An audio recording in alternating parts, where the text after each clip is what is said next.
22 March 2025 current affairs ఈ వీడియోలో చూద్దాం.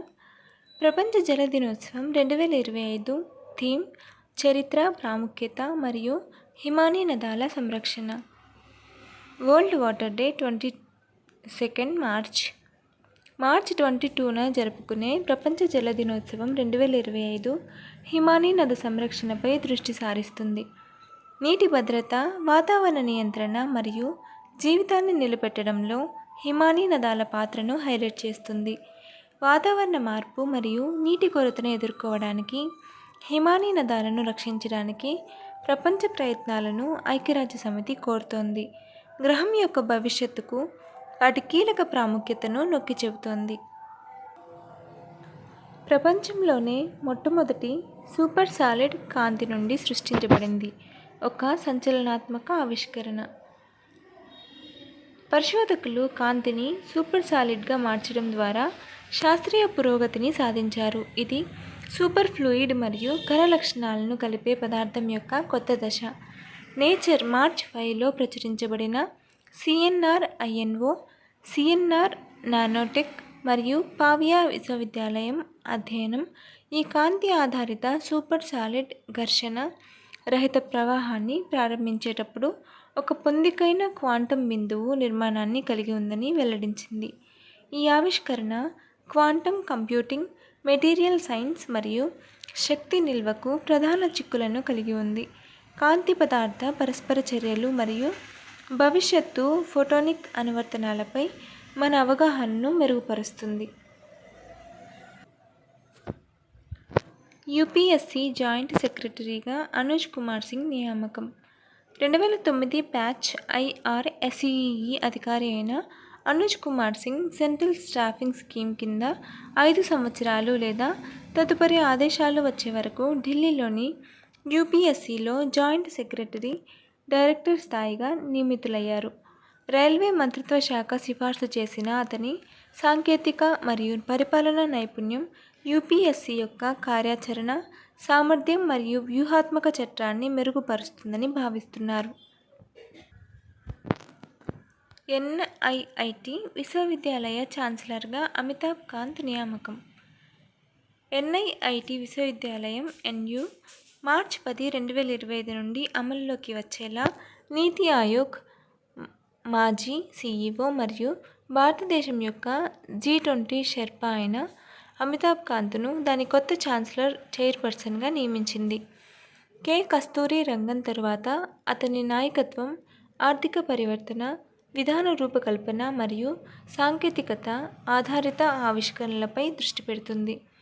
పరిశ్రమ సమలేఖన, విద్య మరియు నైపుణ్యాభివృద్ధికి NU యొక్క నిబద్ధతను బలోపేతం చేస్తుంది.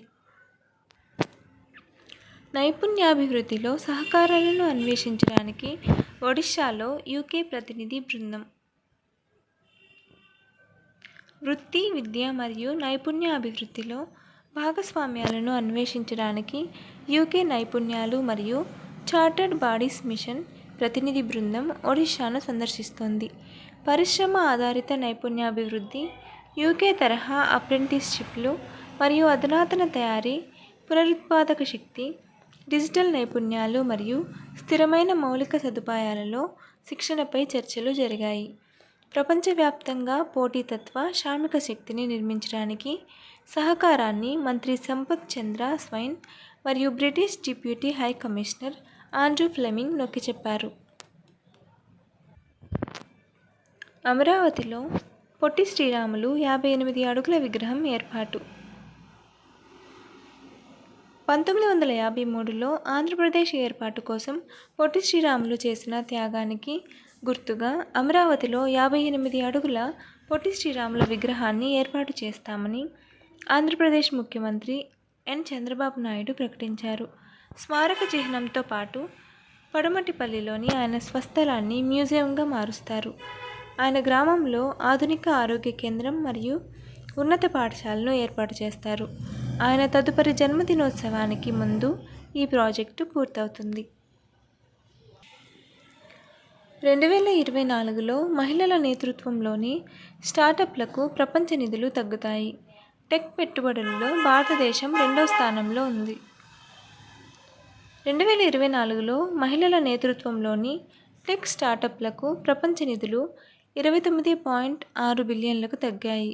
ఇది 2023 నుండి 11% తగ్గుదల మరియు 2022 నుండి 21% తగ్గుదల.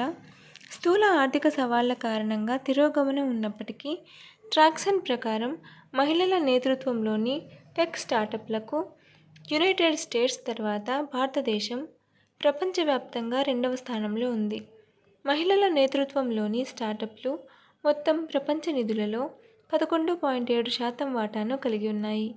45 నిధుల రౌండ్లు $100 మిలియన్ మించిపోయాయి. ఎంటర్ప్రైజ్ అప్లికేషన్స్, లైఫ్ సైన్సెస్ మరియు ఫిన్టెక్ వంటి కీలక రంగాలు గణనీయమైన పెట్టుబడులను ఆకర్షించడం కొనసాగించాయి.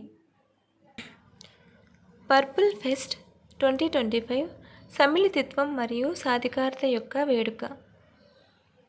రాష్ట్రపతి భవన్లో సామాజిక న్యాయం మరియు సాధికారత మంత్రిత్వ శాఖ DPWD నిర్వహించిన పర్పుల్ ఫెస్ట్ 2025లో 23,500 మంది హాజరయ్యారు. దివ్యాంగులకు చేరిక, ప్రాప్యత మరియు సాధికారతను ప్రోత్సహించారు. ఈ కార్యక్రమంలో సాహిత్య చర్చలు, క్రీడలు, కార్పొరేట్ సహకారాలు మరియు సాంస్కృతిక ప్రదర్శనలు ఉన్నాయి. ఇవి సమ్మిళిత సమాజాన్ని పెంపొందిస్తాయి. మేఘాలయలో తొలి శాస్త్రీయ బొగ్గు గనుల బ్లాక్ ప్రారంభం ఒక చారిత్రాత్మక మైలురాయి. భద్రత మరియు పర్యావరణ సమస్యల కారణంగా 2014లో NGT నిషేధించిన రాట్ హోల్ మైనింగ్ నుండి మార్పును సూచిస్తూ తూర్పు జైంటియా హిల్స్లోని బైండిహట్టిలో రాష్ట్రంలోని మొట్టమొదటి శాస్త్రీయ బొగ్గు మైనింగ్ బ్లాక్ సరింఖామ్ ఏను మేఘాలయ ముఖ్యమంత్రి కాన్రాడ్ K. సంగ్మా ప్రారంభించారు. ఈ చొరవ బొగ్గు సంపన్న జైంటియా హిల్స్ ప్రాంతంలో సురక్షితమైన మరియు స్థిరమైన బొగ్గు మైనింగ్ను ప్రోత్సహిస్తుంది. కొచ్చి రిఫైనరీలో తేలియాడే సౌర విద్యుత్ ప్లాంటును ప్రారంభించిన BPCL. కొచ్చి రిఫైనరీలో 3.2 మెగావాట్ల AC తేలియాడే సౌర విద్యుత్ ప్లాంటును ప్రారంభించింది. ఇది స్థిరమైన శక్తి వైపు ఒక ప్రధాన అడుగును సూచిస్తుంది. ప్రధాన కార్యదర్శి శారదా మురళీధరన్ ఈ ప్రాజెక్టును మార్చి 22, 2025న ప్రారంభించారు. 8 ఎకరాల వర్షపు నీటి సంరక్షణ చెరువుపై నిర్మించబడిన ఈ ప్లాంట్ 28.93 కోట్ల పెట్టుబడితో పునరుత్పాదక శక్తిని ఏకీకృతం చేయడానికి BPCL చేస్తున్న ప్రయత్నాలలో భాగం. ప్రపంచ సంతోష నివేదిక 2025 భారతదేశం 118వ స్థానంలో ఉంది. భారతదేశం యొక్క సంతోష ర్యాంకింగ్ క్రమంగా మెరుగుపడింది. ప్రపంచ సంతోష నివేదిక 2025లో 118వ స్థానానికి చేరుకుంది. ఇది 2023లో 126వ స్థానం మరియు 2020లో 139వ స్థానం నుండి పెరిగింది. ఆర్థిక వృద్ధి, మెరుగైన అవినీతి అవగాహన 2022లో 71వ స్థానం నుండి 2024లో 56కి మెరుగుపడింది మరియు వ్యక్తిగత స్వేచ్ఛ పెరుగుదల 2024లో 23వ స్థానం, 5 సంవత్సరాల్లో అత్యధికం వంటి అంశాలు ముఖ్యమైన అంశాలు. భారతదేశ తలసరి GDP ర్యాంక్ కూడా 2024లో 93వ స్థానానికి మెరుగుపడింది. అయినప్పటికీ తక్కువ సామాజిక మద్దతు మరియు ఆర్థిక అసమానత కారణంగా ఇది ఇప్పటికీ పాకిస్తాన్ మరియు నేపాల్ కంటే వెనుకబడి ఉంది. చరిత్ర సృష్టించిన తూర్పు తీర రైల్వే 2024-25లో 250 మెట్రిక్ టన్నుల సరుకు రవాణా సాధించిన మొదటి రైల్వే జోన్గా అవతరించింది. ఈస్ట్ కోస్ట్ రైల్వే భారతదేశంలో 2024-25 ఆర్థిక సంవత్సరంలో 250 మిలియన్ టన్నుల సరుకు రవాణాను సాధించిన మొదటి రైల్వే జోన్గా అవతరించింది. మార్చి 21, 2024న షెడ్యూల్ కంటే 11 రోజుల ముందుగానే ఈ మైలురాయిని చేరుకుంది. ఇది వరుసగా 2వ సంవత్సరం 250 MTని అధిగమించి భారతదేశంలో అత్యధిక సరుకు రవాణా చేసే రైల్వే జోన్గా మరియు లాజిస్టిక్స్ మరియు ఆర్థిక వృద్ధికి కీలక సహకారిగా స్థానాన్ని బలోపేతం చేస్తుంది. Follow for more videos.